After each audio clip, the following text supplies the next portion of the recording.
dollar. Dirt and money, no soul. Had to go and get it, ain't no time to kick it. Got a stack of flip for my foes. Dollar. Please tell me you can hear me. Don't turn your back and don't neglect me. Just let me know if you need me. Dollar. Let me watch out for my partners. Keep my money long, get my team strong. Let me run away from my problems. Yup, what's good, original crew? It's your boy DJ New Kid, your girl. Sierra Nicole. Back on the channel, man. We went digging, deep dive in the archives. You know what I'm saying? We got Mr. Ballen, the nudist terror. This nudist terrified a country. Hey, never mind. How many of y'all might be nudists out there? Y'all experience that? Y'all, there's got to be one person around here to watch the videos be like, yeah, I've sure been going to the nudist parts and the nudist beach. Be walking around just shaking that thing. I mean, you like, I would go to a nude beach too. That'd be nice. Be one with the land. got sand all up the crack of your ass. That's all right. Sand in places you will never want it to be. All in the booty hole. No. Been laying out there in the sand. Got the crack of your ass. Hey man, with that being said, make sure y'all check out the links in the description box. Down below. You already know where to go, man. You want to first support, all you have to do is check out down below. We got different links, man. Go check it out. But also, if you enjoyed today's video, like it with a thumbs up. Thank you, man. Let's go. Let's check it out. Let's see what this is about. He's like, y'all done yet? Today's story includes several very distressing and at times graphic segments. And also at the end of the story, we show several pictures that on the surface may seem fairly benign, but once you understand their context, they are quite disturbing and haunting. So viewer discretion is advised. But before we get into today's story, if you're a fan of the strange, dark, and mysterious delivered in story format, then you've come to the right place because that's all we do and we upload 2 or 3 times every week. So if that's of interest to you, for the like button's birthday, give them a gift certificate that looks fairly generic and tell them it is to Alfredo's Pizza Cafe. But in reality, it's a gift certificate to Pizza by Alfredo, a much lesser pizza establishment. Also, please subscribe to our channel and turn on all notifications so you don't miss any of our weekly uploads. All right, let's get into today's story.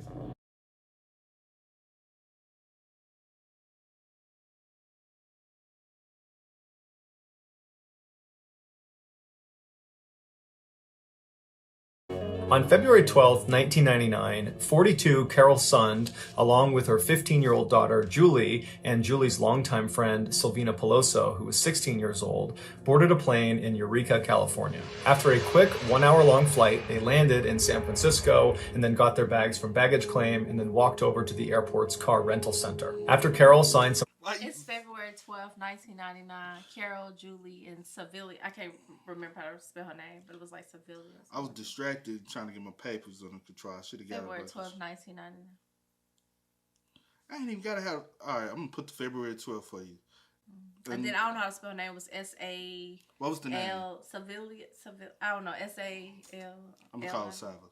Agreement paperwork with the person at the front desk. They were given car keys, and then the 3 women walked out of the airport into the parking lot where they saw their car. It was a 1999 red Pontiac Grand Prix sedan. After the women had put their luggage in the trunk, they all climbed inside, and then Carol began driving east towards the University of the Pacific in Stockton, California. Julie was competing in a cheerleading competition the following day at that university, and Julie was considering going to this school after she graduated high school, and so this cheerleading competition was a great excuse for her and her mom to check out the campus, and since Silvina was already visiting Julie at her home in Eureka, she just tagged along for the trip. After an hour-and-a-half long drive, the trio arrived in Stockton, California, and they checked into a hotel, and then the next day, which was the 13th, Julie competed in this cheerleading competition, and then afterwards, her mom, and Silvina spent the rest of the day checking out the campus and the surrounding town. Early the next morning, which was the 14th, the women checked out of their hotel and then drove 3 hours southeast to the sprawling motel complex called Cedar Lodge that was located just outside of Yosemite National Park's western entrance.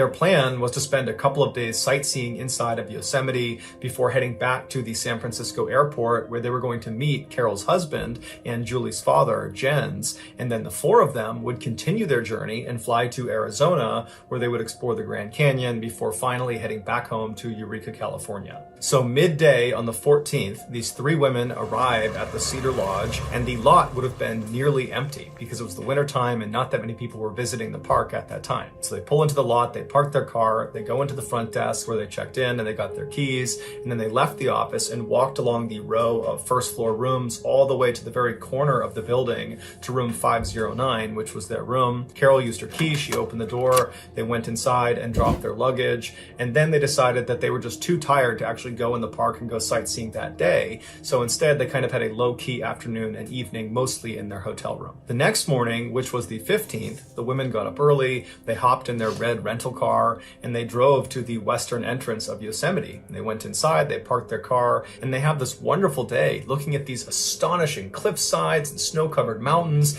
and these huge sequoia trees and these beautiful meadows that stretched out in front of them. And then towards the end of the day, Julie and Sylvina actually went ice skating on a frozen pond. So it was just this totally magical day at the park. And then finally, as the sun was starting to go down, the trio finally left the park, got in their rental car, and drove back to the Cedar Lodge. There, they ate dinner at the lodge's 1950s style diner. They ate hamburgers, and then afterwards, they swung by the front desk and rented some VHS movie tapes that they brought back to their room. Once they were inside room 509, the women changed into their pajamas and then sat on the bed and watched one of their movies. And then when it was over, they brushed their teeth and then they got in bed, turned out the light, and tried to go to sleep. But a few minutes after their lights were out, they heard a knock on their door. The following day, which was the... You know one thing though? It's a lot of details. Like very like from like every damn. That's a lot of like, cause you know what I'm saying? Like most of the time, you know, like if I was a reporter or a detective, would you like, well, you need all those minute details though. You do, like, just to kind of cooperate, make sure, you know what I'm saying, if you could trust them or not. Yeah. So I guess, you know. A few minutes after their lights were out, they heard a knock on their door. The following day, which was the 16th, Jens, Carol's husband and Julie's father, was anxiously waiting at the San Francisco airport for his wife and his daughter and his daughter's friend. And he's looking at his watch and he knows they don't have that much time before their flight is going to take off. And he's just hoping they're going to come running around a corner and they're going to barely make this flight. But they don't. And finally, Jens, who does not have a cell phone, and neither does Carol, he decides there must have been some sort of miscommunication and that Carol and the girls must have flown on ahead. And so he decides at the last minute to just board the flight himself and fly to Arizona and hopes his family will be there. But when he touches down in Arizona, his family is not there. And so he rushed to the hotel hoping that maybe they were there. They weren't. He spoke to the hotel's front desk and said, hey, you know, has my wife Carol contacted you? And they said, no, she hasn't contacted us and we have no record of her being here. And so Jens is obviously very upset. He's very worried, and he spends the rest of the day calling around to friends and family and acquaintances and anybody who might know where Carol and the girls are. But nobody has heard from them and nobody knows where they are. And so that night, as Jens is about to go to bed, he convinces himself that they are probably just fine. This is just some screw up. Carol is an unbelievably fierce woman. She's incredibly competent. She will take care of those girls, and I'm sure I will see them tomorrow morning. But when he woke up the next morning and Carol had not made any contact with the hotel or reached out to him in any way, and there was just no sign of her or the girls, Jens finally contacted police. That day, after the... He waited too long. I ain't sussing him or nothing. I'm just saying he waited too long.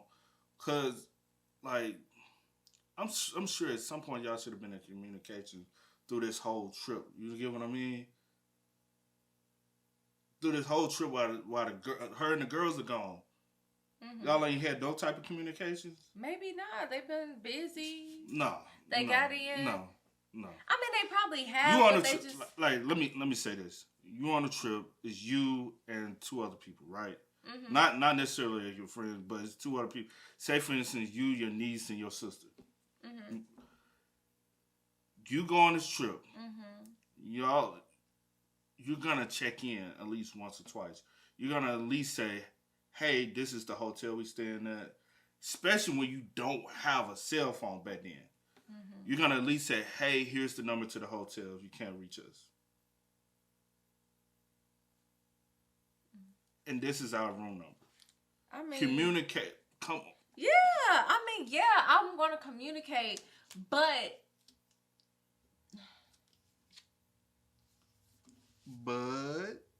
who's to say they didn't have no type of communication at all? What I'm saying is, why not try to give them a call, or try to call the hotel to say, "Hey, I was just checking. Yeah, I in. would. I Okay, can't get in yes, contact." most definitely. I would have did what I'm that. saying.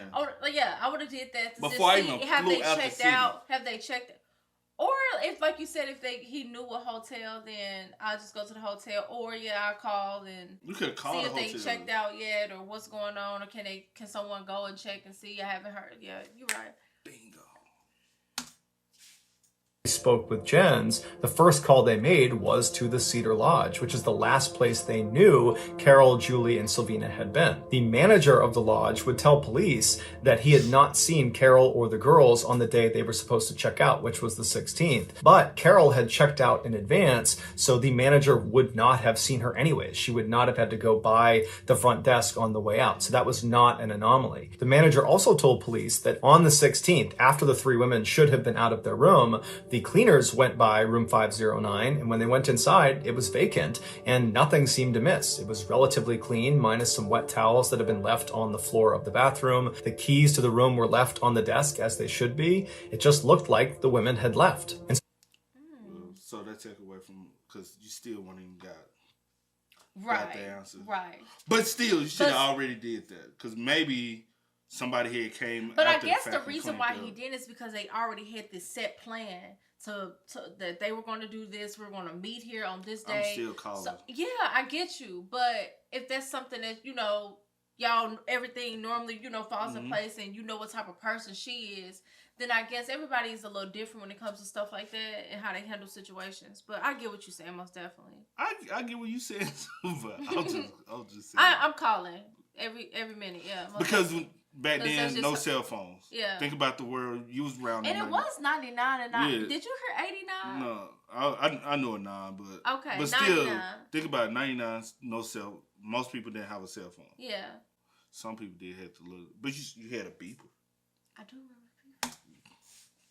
police reached out to the car rental company at the San Francisco airport to see if Carol had made it to the airport and dropped off her car. But when they spoke to the manager of this rental company, they would say, no, Carol has not dropped off her car, and she hasn't called about extending her lease, which is now overdue. Based on the information the police gathered from the lodge and from the rental car company, they began operating on the theory that the three women left their lodge motel room on the 16th, and then either got into a car accident somewhere and had just not been found yet, or they had driven somewhere, gotten out of their car, and gotten lost, perhaps inside of Yosemite National Park or some other trail somewhere, or they had fallen victim to some crime. But at this point, the police were not taking seriously the idea that foul play was involved. A massive search was launched in and around the Cedar Lodge complex, as well as around the western entrance of Yosemite, but absolutely nothing was found. A number of workers from Cedar Lodge were interviewed by police and subsequently cleared of any wrongdoing. Also, a number of friends and family of the three women were also interviewed by police and cleared as well. Then, a few days after this search has started, there was a break in the case. Carol's wallet, with her ID and credit cards inside of it, was found lying on the ground in Modesto, California, which was a suburb that was located about 2 hours west of Cedar Lodge. Some high school students saw it on the ground and gave it to a police officer. There was no reason for Carol and the girls to be in Modesto, California, and so this signaled to police that a third party had to have been involved in their disappearance. And so if that was the case, then almost certainly these three women had fallen victim to some sort of crime. Over the next several weeks, police continued to search the roads and trails in and around Cedar Lodge and the western entrance to Yosemite, and they looked all over Modesto. But besides this wallet being found, there were no further developments with the case. Then on March 18th, which is about a month after the three women originally went missing, a hiker was way off in the middle of this forest about 2 hours north of Cedar Lodge and about an hour and a half northeast of Modesto, California, when he turned onto this logging road that nobody really ever went down And as he's walking down this road, he sees up ahead the skeleton of a car. It looks like a car had been set on fire. And so he calls it into police, not really knowing what he's looking at. The police come out and they're able to identify this car. This shell of a car is the red rental car that Carol and the girls had been using. When they searched the car, the inside, the main cabin of the car, there really was nothing left. There looked to be some remnants of some suitcases and maybe some clothing, but mostly it was just the frame of the car and some springs. But when they opened the trunk of the car, they made a grisly discovery. Inside were two very badly burned bodies with their hands still bound behind their backs. Using dental records, they were able to confirm the bodies belonged to Carol and Sylvina. But there was no sign of Carol's daughter, Julie, the 15-year-old. She was not in the car, around the car, or in the surrounding areas. And so there was this glimmer of hope that maybe if law enforcement acts fast enough, they can find Julie and save her before it's too late. But all hope was lost when just a couple of days into the search around the car, when they still hadn't found anything, the police received an anonymous handwritten letter. And on this letter was this crude map that showed this very specific spot overlooking a lake. It was Don Pedro Lake, which was located about an hour to the south of where the car was. And then on this note as well was a phrase. It just said, "We had fun with this one." Using this crude map, the police went to Don Pedro Lake. They went up to the overlook as marked on this map, and there they looked down and they saw the crumpled and badly decomposed remains of Julie. At this point, police already had several suspects they had picked up in Modesto, California, that they believed were connected in some way to what happened to these three women. Of these suspects, two were of particular interest to the police. They were half-brothers Eugene Dykes and Michael Larwick. They had been arrested shortly after Carol's wallet had been found for shooting at a Modesto police officer and for several drug charges and for violating their parole. Once these half-brothers were in custody, Eugene made several self-incriminating remarks, basically insinuating that he and Michael had been involved in what happened to these three women. And then after Carol, Sylvina, and Julie's bodies had been found, the synthetic fibers that were found all over Carol matched the synthetic fibers that were pulled off of Michael and Eugene on their clothing and from their vehicle when they were arrested. And so the police were very confident that they had their killers and they had them behind bars already. But they still needed to compile evidence before they could formally charge them and make their names public to the media. And so when the news broke about the women's bodies being found and the public began panicking about a killer or killers on the loose, the police came out and said, "Everybody calm down. We have the people responsible. We just can't tell you who they are yet. You need to be patient. We're building the case, but everybody's safe. There's nothing to worry about." But wrong thing to do. I would say you have some suspects in custody, but you cannot confirm. You know what I'm saying? They don't have any involvement with, but we have because with that, now people, okay, we can go back to just living our normal lives, guard down, not on the lookout. Not on alert. So, damn, don't ever do that one, bro. That's a little, but hey, I'm not. But I guess they feel confident, but hey, I don't know. I'm not. Who they are yet. You need to be patient. We're building the case, but everybody's safe. There's nothing to worry about. But 4 months went by and the police still had not come out and publicly charged anyone with these murders, but they continued to assure the public that they had their killers behind bars, and so nobody has anything to worry about. On the afternoon of July 22nd, roughly 4 months after the discovery of the three bodies, Dr. Desmond Kidd, who was the medical director for Yosemite, had just finished a long 24-hour shift in the clinic, and he had just gotten back to his cabin, which was inside of Yosemite, when his pager went off. And so he went to a phone, he dialed the number that was on his pager, and the park dispatcher picked up and said, "Hey, Dr. Kidd, can you be a part of a search for a missing person?" And Dr. Kidd said, "Sure, I'd love to help." And then there was a pause, and the park dispatcher said, "Hey, just so you know, there are law enforcement implications with this one." And then before he could clarify, he hung up the phone. And so Dr. Kidd is really confused what he meant about these implications, because in the past 3 years he had worked at this park, he had unfortunately been involved in many searches for missing people in the park, but they were never tied to any sort of criminal activity. They were always because the person got lost or fell or something, which was fairly common inside of the park. And so as soon as this convoy of other Yosemite staff members that are part of the search rolled up stop in front of his cabin, Dr. Kidd ran outside, he hopped in one of the vehicles, and he asked the driver, what's going on? What are these law enforcement implications with regards to this missing person? And the driver would explain to him that, hey, 4 months earlier, we had those 3 Yosemite tourists go missing, Carol, Julie, and Sylvina, and they were found murdered outside of Yosemite. And while the police have said they have their killers behind bars, the police still have not come out and actually named who their killers are or charged anyone in their murders. And so that's made many of us think that maybe they don't have the killer or killers behind bars. Maybe there's a killer or killers still on the loose. And unfortunately, tonight, we have another person who's gone missing inside of the park. And she's gone missing under very mysterious circumstances, which has led many of us to think that it's possible, if there really is a killer out there, they've struck again tonight. Dr. Kidd was totally shocked at this news, but he was even more shocked when he discovered who it was that was missing. It was somebody he knew. Her name was Joey Armstrong, and she was a 26-year-old naturalist employed by Yosemite. A naturalist is like an expert tour guide that knows everything about the park. Dr. Kidd and the rest of the convoy of Yosemite staff that were going to be a part of the search sped around the corner and went down this unmarked road with huge trees on either side, and then eventually they came out of this heavily forested road and they entered into this unbelievably beautiful meadow.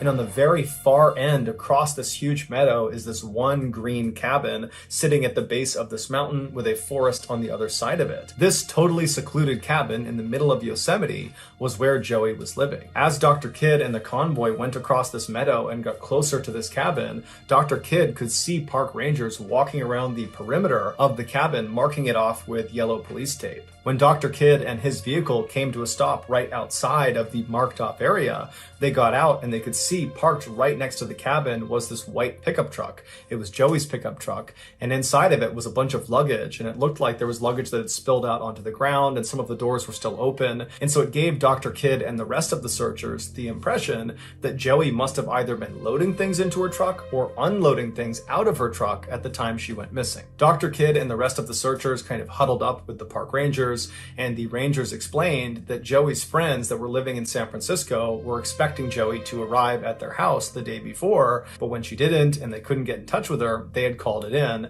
and that's why they were there looking for her.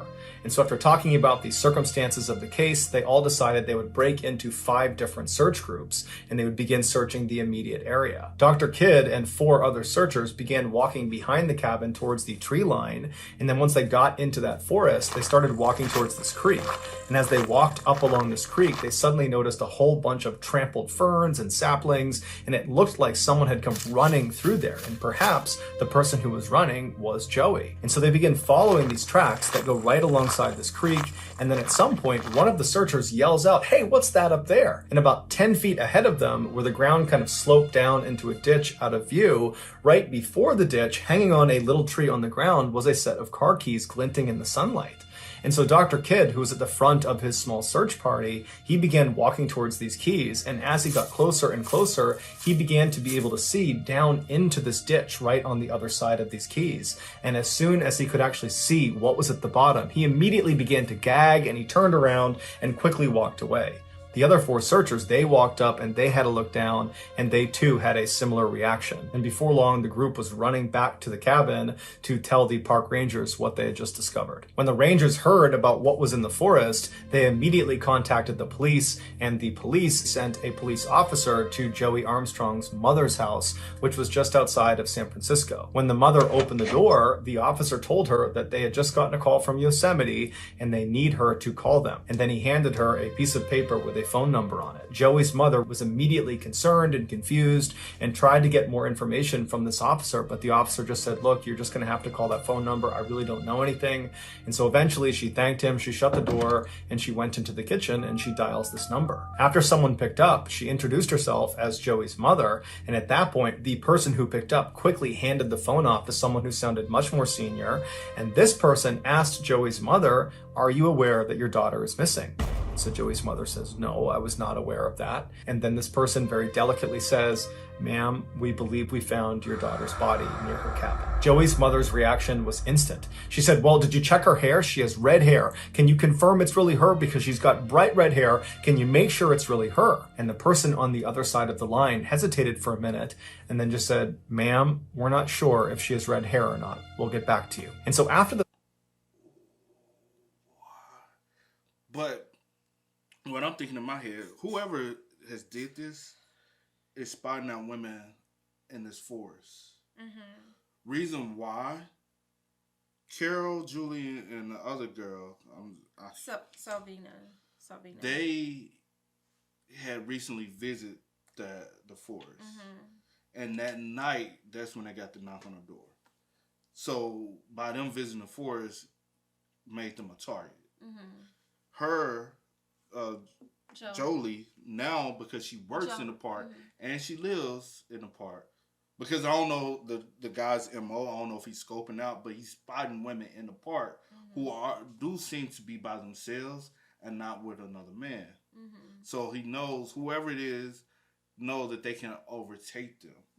So he's paying attention and watching, because what's the coincidence of two individuals who've been in a park have came missing? You know what I'm saying? That ain't no coincidence. That's your hunting ground. That's where you two different situations. Yeah, but I'm saying that's where you're scouting whoever it is, who you want to attack next. You know what I'm saying? Jolie, you picked. Oh yeah, that was like perfect for him. This situation, and then you can't even recognize her because they couldn't even confirm that she had red hair or not. And then Dr. Kidd, who knows Jolie, comes up and gags. So it has to be very gruesome. You know what I'm saying? I don't know. Whoever it is, they hiding out in the forest though. And then just said, "Ma'am, we're not sure if she has red hair or not. We'll get back to you." And so after this call finally ended, Joey's mother was confused. How could they not know what color her daughter's hair was? That seems like such an easy way to potentially identify whether or not this was really her daughter. Why would they make her wait for something like that? And so she was horribly distraught. She didn't know what else to do. She was told to just kind of wait for more news, but she couldn't do that. And so she began planning a trip out to Yosemite to actually get out there and see what was going on. But the earliest flight she could possibly get was not until very early the next morning. And so she has this very restless night's sleep where she's just praying that this person was not actually her daughter. And then the next morning she gets up, she rushes to the airport, and as she's waiting to board her plane, she grabs a newspaper from a nearby kiosk, and the headline reads, "Naturalist Beheaded at Yosemite." And that's when she understood why that person could not tell her whether or not this was her daughter based on hair color. It's because this body did not have a head. But from the time she got that phone call to this headline running in the paper, these searchers had found the head. It was located 27 feet away under some brush, and they were able to confirm that it was the body of Joey Armstrong. Joey's death was immediately treated like a homicide, and right away, the public began to openly suggest that maybe Joey's murder is connected to the murders of Carol, Julie, and Silvina from 4 months earlier, even though the police were still saying, "We have our killers behind bars for those murders. Joey's murder is completely unconnected." Luckily, the public and the police did not have to argue for very long about who was right about this, because there was a break in Joey's case almost immediately. On the night that Joey went missing, another Yosemite staff member had happened to drive by her cabin, and they noticed a distinctive SUV parked outside of her cabin that they didn't recognize. It was a blue 1979 International Scout. And as it happened, there were only 2 of these particular types of vehicles registered in Yosemite Valley. And so within 24 hours, the police had tracked down one of these 2 vehicles. It was located about 12 miles away from the western entrance of Yosemite and was pulled off the side of this highway. The police pulled up alongside it and parked. They walked up. There was no one inside of this vehicle, but then down this embankment off the highway led down to this forest where there was a river kind of out of sight that people like to swim and fish in.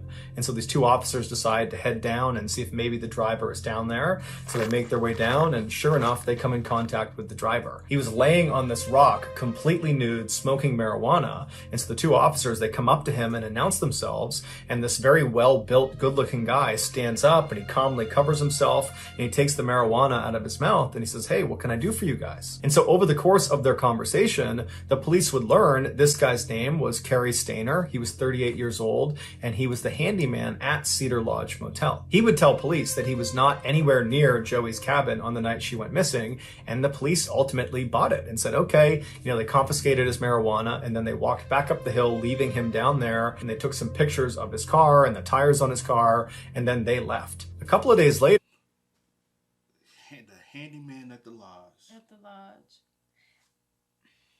So my assumption earlier is ruled out because I was like, maybe, but he could have saw them at the lodge and noticed that they...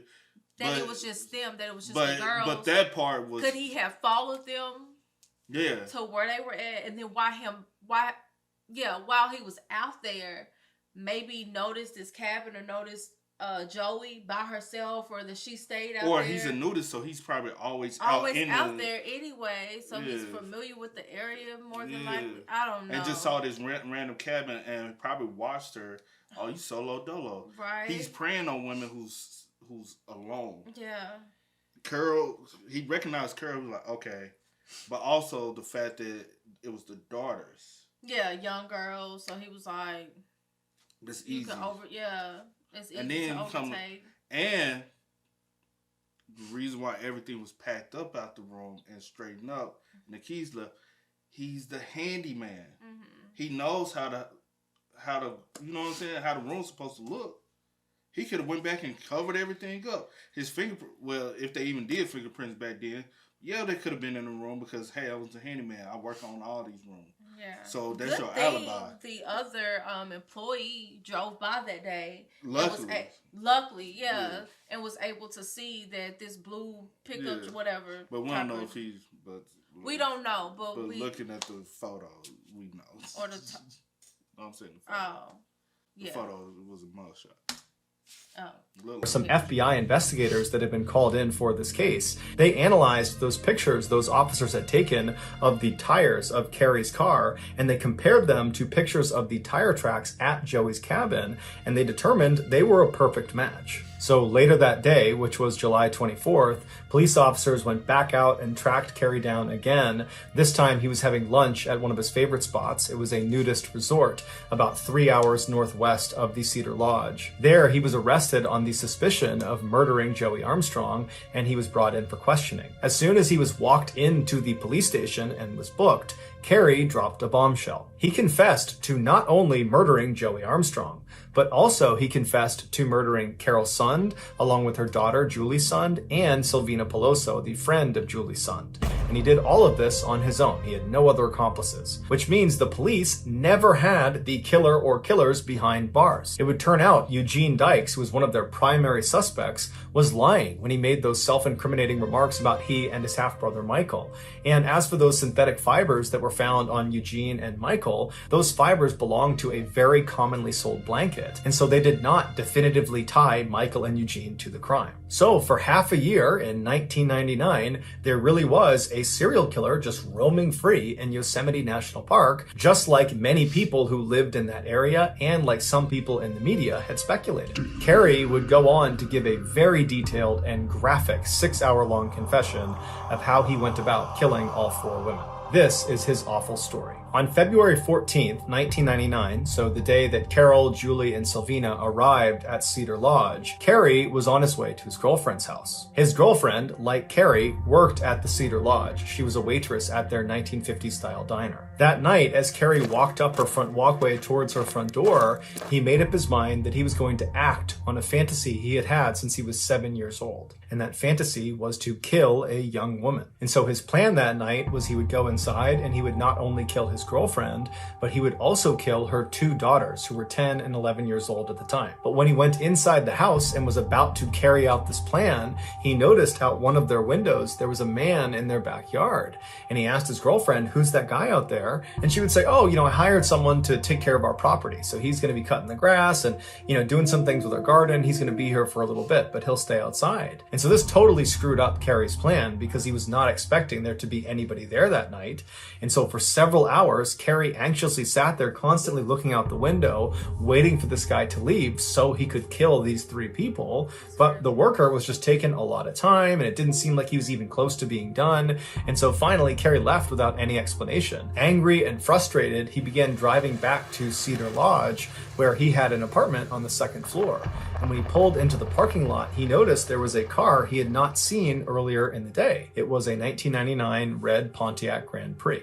And suddenly, Carrie had this urge to find out who owned that car. And maybe, if he was lucky... So weird. So random. That's random. That is not what I speculated at all. Like, what? he stayed there. He never noticed them. He just saw this Seen car. this car. Did see this car earlier. And you're dying to know who. Because he had matter? such the urge to kill. That is fucking That weird. is And he just had this urge. You are 38. You done had this urge for 30 over 30 years. Fantasy. As 7, bro, you are a psychopath. Kill yourself. At this point, if you want to carry out a fantasy of killing, just kill yourself. Slaughter yourself, butcher yourself, and indulge in the pain of that. You ain't got to kill nobody. Like, what the fuck? That is... Carrie had this urge to find out who owned that car. And maybe, if he was lucky, it was a woman who owned that car and she was potentially alone. And if that was the case, he could fulfill his fantasy on this woman and not worry about the fact that he couldn't kill his girlfriend and her 2 kids. And so Carrie parked his car a little bit a ways from this red car, and he walked over to the room that was right in front of this red car. And it was room 509. And he peeked behind one of the curtains into the room, which was all lit up. And he couldn't believe his luck. There were 3 women inside of this room. It was Carol, Julie, and Sylvina. And so Carrie stayed back and continued looking through the window just to make sure there wasn't a man inside of this room. And after a while of watching them go in and out of the bathroom and nobody coming into the room but these 3 women and no men coming into the room from the outside, he was certain they were alone. And so when Carrie finally turned around and left to go back to his room, he made the decision that he was going to come back the next day and kill them. The next day, which was February 15th, Carrie secretly followed the 3 women when they hopped in their rental and drove to Yosemite. He followed them to the parking lot, and then he waited in the parking lot until the women had finished going through the park and having this wonderful time.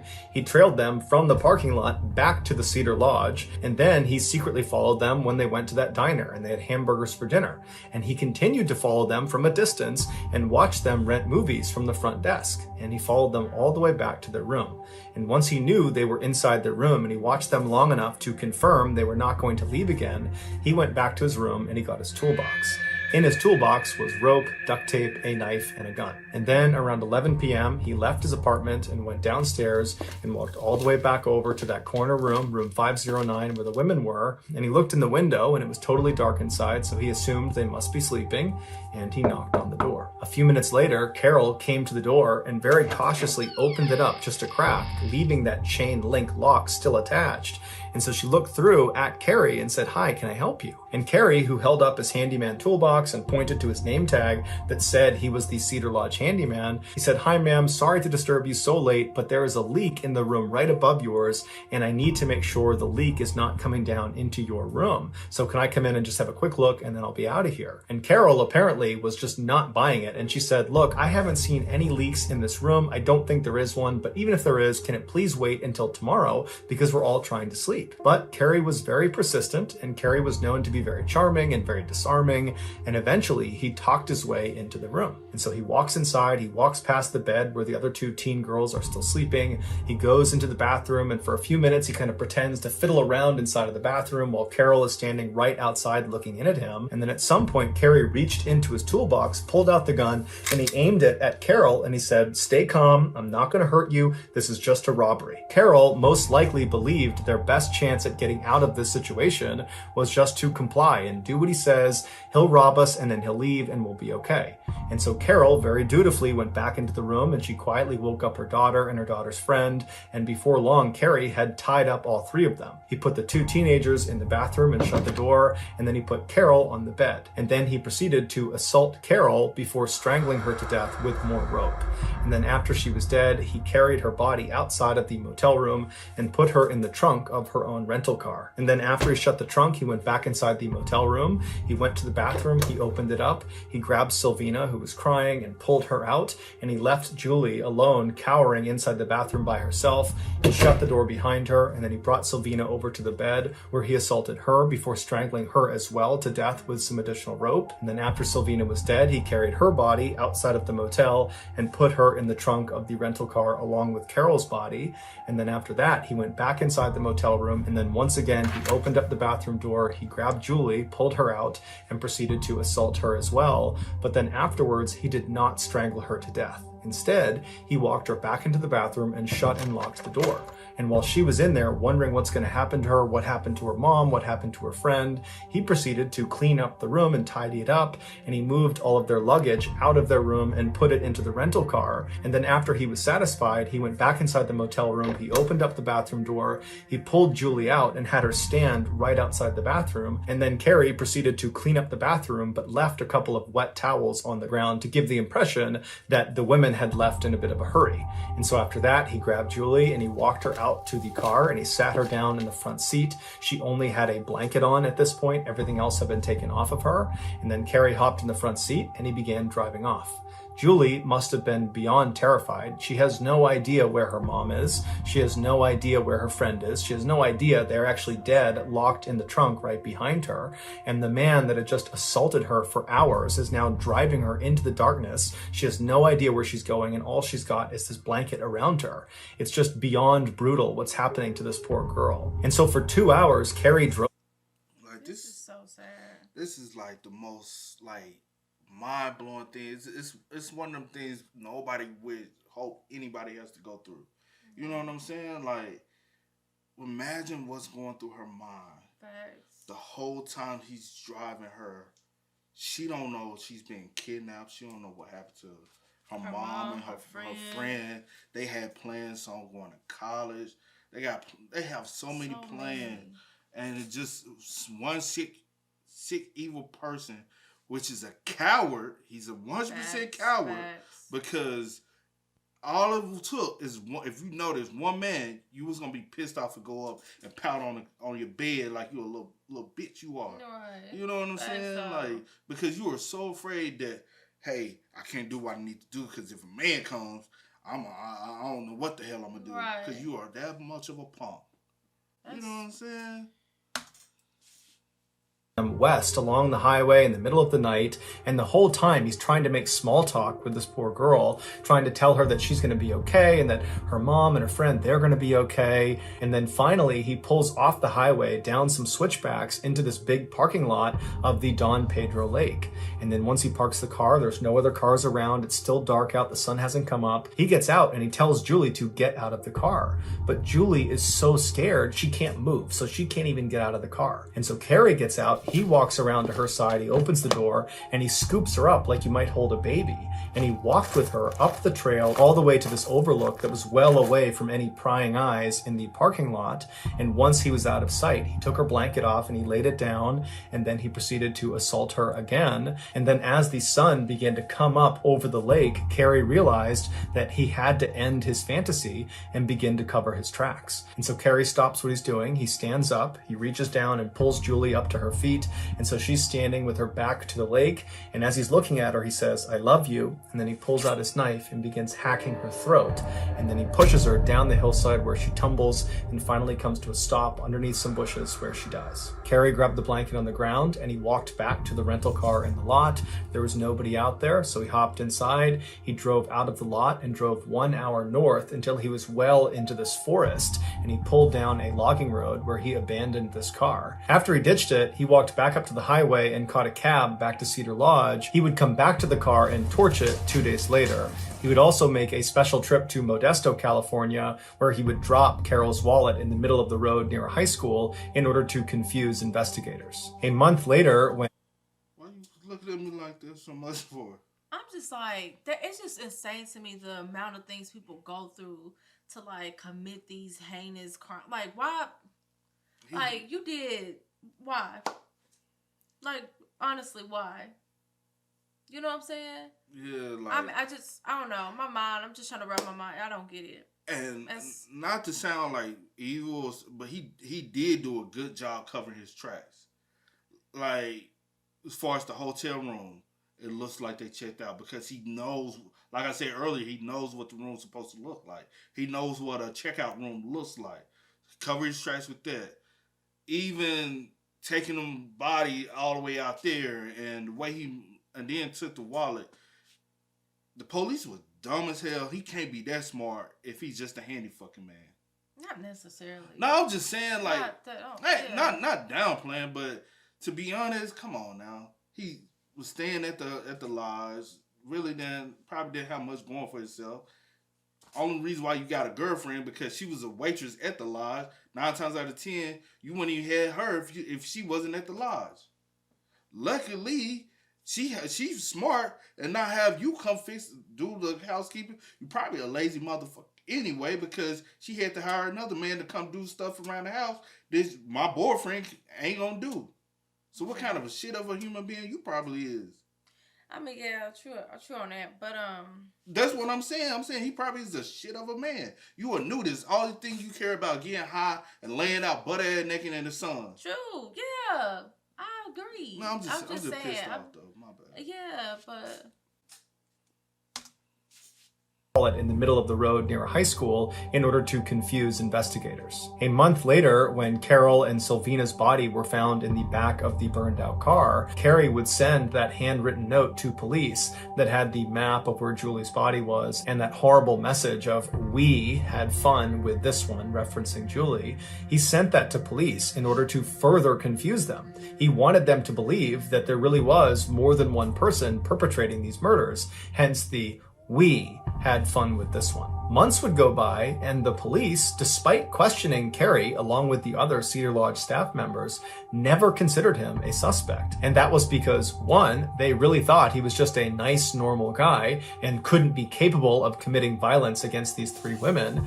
And two, probably most importantly, the police discovered when Carrie was a child, his younger brother was kidnapped by a pedophile and held for 7 years. And although his brother was ultimately returned to the family alive, that experience was incredibly traumatic and devastating to Carrie. And so the police figured there's no way this guy would ever abduct or... But he had these fantasies since he was 7. It was already in him. Even but that he was already a sicko his own self. Look the way look at the photo. Let's examine the photo. Look how he's looking at his brother. That's not showing signs of remorse. You know what I'm saying? Or sympathy. That is weird, bro. returned to the family alive, that experience was incredibly traumatic and devastating to Carrie. And so the police figured there's no way this guy would ever abduct or harm other people because he knows how traumatic and awful that is for the victim and the victim's family. If anything, Carrie seemed like the type of guy who would go out of his way to protect and save these 3 women from being abducted or from being harmed. In July of that year, so 4 months after the 3 women's bodies were discovered, Carrie, who believed he had completely gotten away with murder, and to that point he really had, he was just driving around Yosemite kind of reveling in the fact that he had gotten to live out this fantasy and not get punished for it, when he noticed there was this woman way off in the distance walking in and out of this cabin that was fairly isolated. And so he drove his 1979 International Scout blue SUV down this forested road, and he reaches this meadow, and he looks across this meadow, and now that this woman is even closer, he can tell she's clearly loading things into her truck, and she's going back and forth, and he's watching, wondering if there's anybody else helping her, because this cabin is very secluded, and he's thinking, if she's alone, I might be able to kill her too. And so after a while, when he only sees her loading things into her white pickup truck, he decides he's gonna go kill her. And so he drives across the meadow, and he pulls up right next to her truck, and he gets out and he introduces himself. And the woman is so completely caught off guard by this random strange man showing up in the middle of the night, suddenly acting so friendly, that kind of reflexively, in an effort not to be rude, she says, "Hi, I'm Joey Armstrong. Nice to meet you. What are you doing down here?" And Carrie would proceed to spark up some small talk. He asked her if she believed in Bigfoot, and they kind of got on this tangent about Bigfoot. And then at some point, Carrie drew a pistol and he aimed it at her and said, "Go inside your cabin." And so Joey Joey put her hands up and she went inside the cabin like she was told, and Carrie followed her inside, and then he bound her wrists and he bound her mouth with duct tape, and then he ordered her to get back inside of his SUV.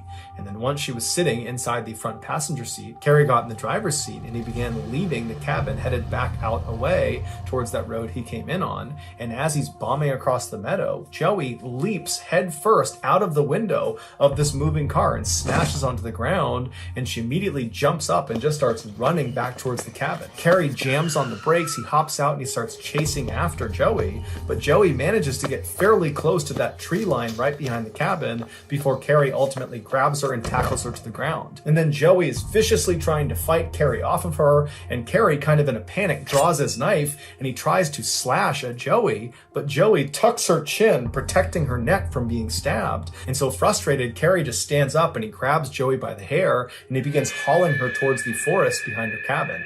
And the whole time Joey's doing everything in her power to try to escape, but she just can't. And finally they get inside the woods and Carrie drags her into this ditch. And once she's down at the bottom, he puts his foot on the top of her head and forces it back, forcibly exposing her throat. And then at that point, he pulls out his knife and he begins to cut. Afterwards, Carrie considered keeping Joey's head, but ultimately he would try to hide it in some bushes nearby. After Carrie attempted to cover up some of the blood in the area with some branches and leaves, he left the forest and went back to his SUV. He didn't even attempt to tidy up the scene. He left her truck as is. He left her cabin as is. He just hopped in his SUV and drove back to Cedar Lodge. Carrie would tell police that as soon as he killed Joey Armstrong, all he wanted to do was go kill his girlfriend and her 2 young daughters, the 10 and 11-year-old. But police caught him before he could carry out the attack. Carrie Stainer, who never showed any remorse for his victims, was ultimately sentenced to death and is currently awaiting execution in San Quentin Prison in Northern California. One of the more distressing aspects of this case was Carol's camera that was found intact near the burned out car in the woods. The police would develop the pictures on this camera in hopes there would be some clue as to who murdered them, but it would turn out there wasn't any usable evidence on the camera. It was just pictures of Carol, her daughter, and Sylvina having this wonderful time in Yosemite, and that was it. But after Carrie confessed to what he did to these poor women, those pictures take on a whole new, much darker meaning. In the final 8 images of the camera roll, we know Carrie Stainer was either literally watching these women secretly at the time the picture was taken, or he was patiently waiting nearby for them to return. The final image that was taken on this camera was taken by Julie of her mother sitting on the bed and her friend Sylvina sitting on the other bed as they're getting ready to turn out the lights and go to sleep. That picture was taken just moments before Carrie knocked on their door.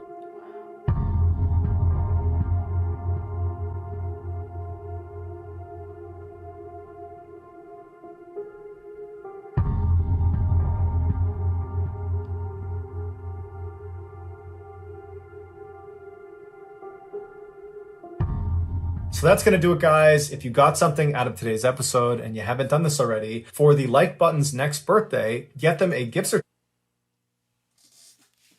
You know what? In all honesty, them final 8 pictures, I thought we were going to see an image of him in the motherfuckers. And I was like, bro, don't tell me this man got cat. But honestly, the pictures are very blurry. You know what I'm saying? It was 99. You remember them Polaroid color.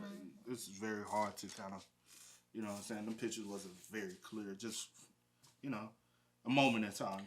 You know something? It's just so like. So he could. What I'm saying, he could have been in those photos. Or we couldn't just map it out. Or he probably wasn't technically in the photos, but just to know that, because he watched them for a while, watched them through the window or peeping or whatever. Like, you're having a good time. You just with people that you love and that you trust, and then you out here preying on people. Like, I'm so glad he didn't get his next victims. Like, cause that was the ones he wanted the most. And I'm gonna say this, probably the real reason why he wanted to like double back and get his girlfriend, his kids, cause he probably knew in his heart that he was gonna get caught. He probably knew and was trying to like, all right, I gotta do it. I gotta go ahead and do it because you left the next scene so messy. You like compared to your first one, the second one it was in a rush, and you had like I gotta get away, You know what I'm saying? But you know something I'm thinking. I'm honestly thinking if that employee did not see that blue truck, which is only registered to two people in that area, would y'all have ever called him, and how many other victims would it be? And all completely honesty, if he had done something to his girlfriend and her kids, More than likely, he was gonna be caught. He would have been caught because you would have been too close. The victims would have been too close, and now we have you implemented it. So it has to be somebody who's associated with her, who's social with the area. They would have really threw off an alarm.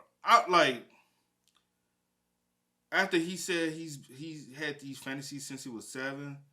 Like, y'all suspicions is so wrong of people. You know what I'm saying? Yeah. Like, he was already, like, when whatever happened to his brother, that happened to his brother. It didn't happen to him. So, just because he witnessed something go down, he always had the thought. Reason why he probably didn't act upon it as quickly is because of what happened to his brother. Mm-hmm. But at 7, you have the mind that you want to assault women and kill them and behead them. That's some deep-rooted psycho-ass shit. Yeah. Point blank period, that's how you gotta say it. Like, he's weird, he's a coward, he's a punk. Yeah, most definitely. Like, come on now, like, just you literally have to watch and make sure, all right, if a man around, and you don't know if you can overpower this man, you got a gun, you got knives, you got stuff, like, you was like, but I can't. But you can't, like, I don't even want to take that chance, you know what I'm saying? Because I know I can't, like, he can possibly overpower me. That's and so I gotta have the opportunity to overpower them, so I'm not gonna take advantage of possibly a man being somewhere near. You know what I'm saying? Because to be honest, three girls could have took you. Yeah, you. Oh, go ahead. No, you go. No, I was about to say, and I'm wondering. I don't know if you remember, but when the search party was searching, and which one? The first one or the second one? For Joey, when they were searching for Joey, and those keys were hung on the tree or hung whatever. I'm wondering, did, like, in the midst of her, before he like attacked her, did she possibly, like, you know, because you know what the keys could be hanging from? When she jumped out the vehicle, when she jumped out head first, some kind of the keys could have been in her pocket and they could have went flying out too. But it still led up to her tracks though, because he couldn't. Well, I don't know. It's just the way that that Ballen described it made it seem like it was closer to the ditch where he, like, maybe possibly could have been when she jumped out. But I'm just saying, like, I'm wondering, like, did she do that or was it just by accident? And that was, you know, for them to, like, be like, something is over here. Because she's so a let's fighter. Keep looking. Yeah. Joey was a fighter. She fought. She was not finna give up. And honestly, she probably paid attention to what had been going on. That's the reason why she would not give her head up. Like, get her neck up. And then you didn't kill them. They have to sit there and live through the fact that you cut. That you're cutting, literally, with whatever little knife you got or whatever type of knife you got. You know what I'm saying? Cutting the head off like that, like, bro. what? That is and then your gruesome. Sick ass thought to, I'm going to keep the head. But then decided, that's weird. And that's so weird to me. That is sick. Just pure evil. I honestly don't have any words, really. But you say you wonder what? I don't know.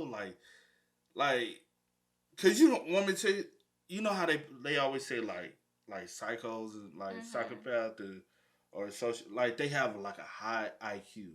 Mm-hmm.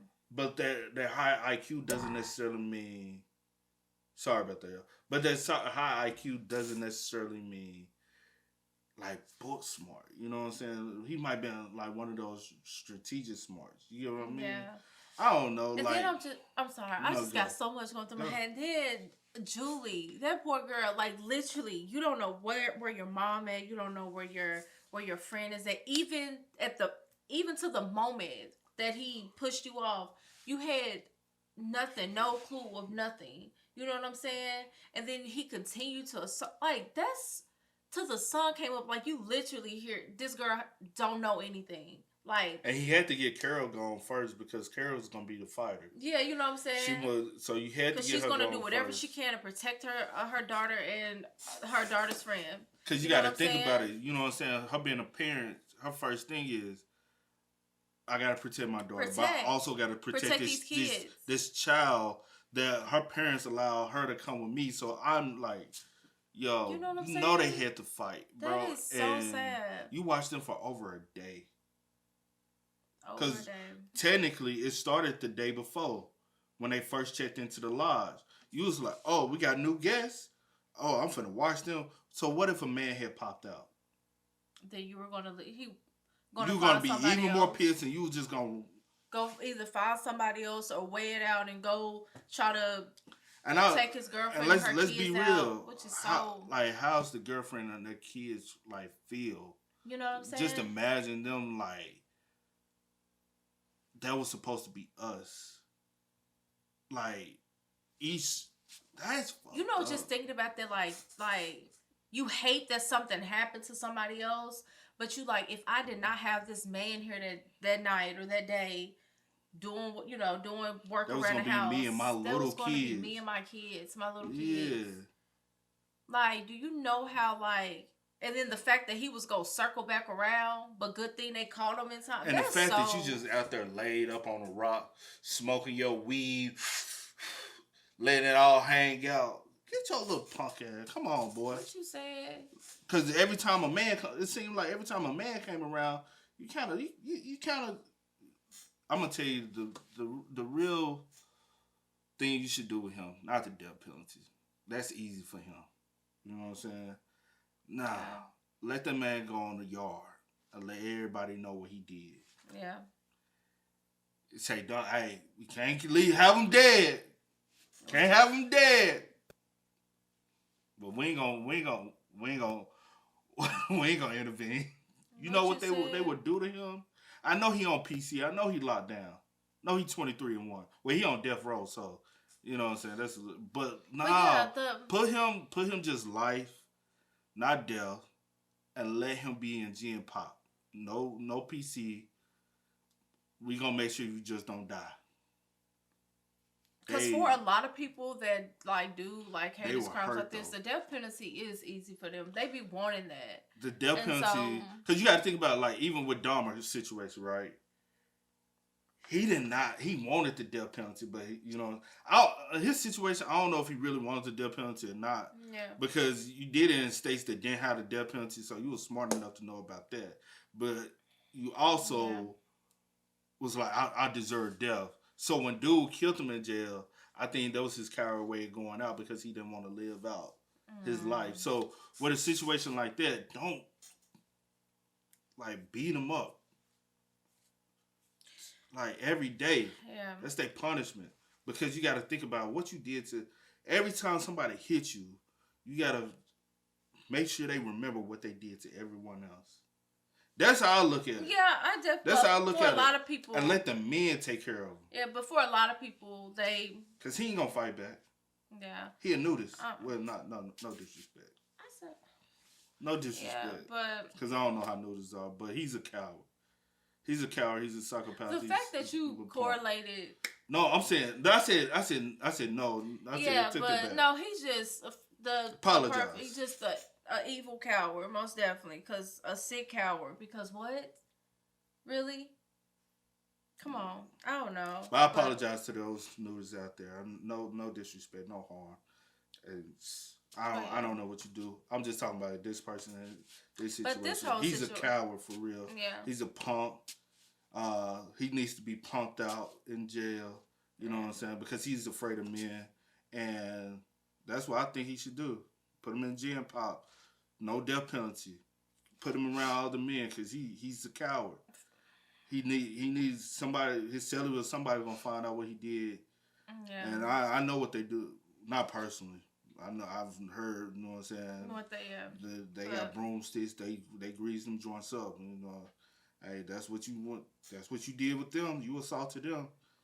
Hey. With no care, and then even after the fact, no remorse, no nothing.